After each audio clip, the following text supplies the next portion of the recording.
జీవితం సమయాన్ని మించిన గురువులు లేరు. సమయాన్ని ఎలా వినియోగించుకోవాలో జీవితం చెబుతుంది. జీవితం ఎంత విలువైనదో సమయం చెబుతుంది. విజయ గర్వాన్ని నీ తలకెక్కనివ్వకు. పరాజయం యొక్క బాధని నీ గుండెకు చేరనివ్వకు. రెండూ ప్రమాదమే.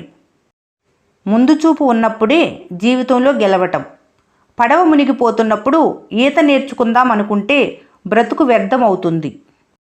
అర్థం చేసుకున్న హృదయానికి ఏమీ చెప్పనవసరం లేదు. ఏమైనా వాటికవే అర్థమైపోతాయి.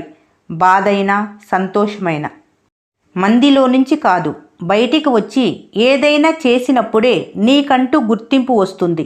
వారు ధైర్యాన్ని ఇస్తారేమో కానీ గుర్తింపునివ్వరు. అది నీకు నువ్వుగా సంపాదించుకోవాలి. మన అనుకున్న వాళ్ళలో చాలామంది కష్టం వచ్చినప్పుడు ఆదుకునే వాళ్ళకంటే వాళ్ళకు అవసరమైనప్పుడు వాడుకునే వాళ్ళు ఎక్కువ ఉన్నారు. జీవితం అంటే కడుపు నింపుకునే ఆకలి కాదు. ప్రతి ఒక్కరి గుండెల్లో ఒక జ్ఞాపకంలా బ్రతకాలి. బాధను బలంగా మార్చుకోగలిగినప్పుడు భయం కూడా నీకు బానిస అవుతుంది. జీవితంలో ఒకటి నీకు దూరమైంది అంటే అంతకంటే గొప్పదేదో నీకు అందుతుందని. అంతా మన మంచికే అనుకుంటే అంతకు మించిన మనశ్శాంతి ఉండదు. మనం సాధించే విజయం ఎలా ఉండాలంటే మనల్ని ఛేదరించుకొని వెళ్ళిన వాళ్ళు కూడా సార్ అంటూ మన దగ్గరకు వచ్చేలా ఉండాలి. ప్రతి అనుభవం జీవితంలో ఎక్కడో ఒకచోట ఉపయోగపడుతుంది.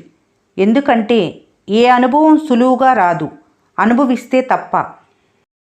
చదివి తెలుసుకున్న దానికన్నా గాయపడి తెలుసుకున్న అనుభవ పాఠాన్ని ఎప్పుడూ మర్చిపోలేం.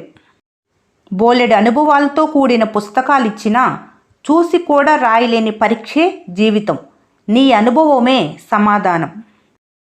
మనసు మనీ పర్సు రెండూ ఒకటే. చిల్లర విషయాలు తొలగించే వరకు అవి భారంగానే ఉంటాయి. వర్షం కురిసి వెలిసాకే ప్రకృతి మరింత అందంగా ఉంటుంది. జీవితం కూడా అంతే.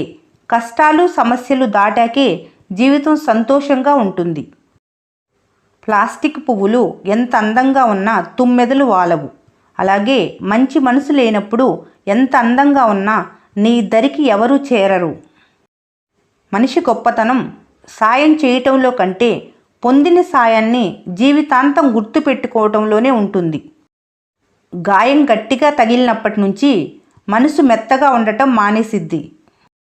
గెలవకపోవటం ఓటమి కాదు, మళ్ళీ ప్రయత్నించకపోవటమే ఓటమి. ఈ వీడియో మీకు నచ్చినట్లయితే మన స్నేహ ఛానల్ని లైక్ చేయండి, సబ్స్క్రైబ్ చేసుకోవటం మర్చిపోకండి. Thanks for watching.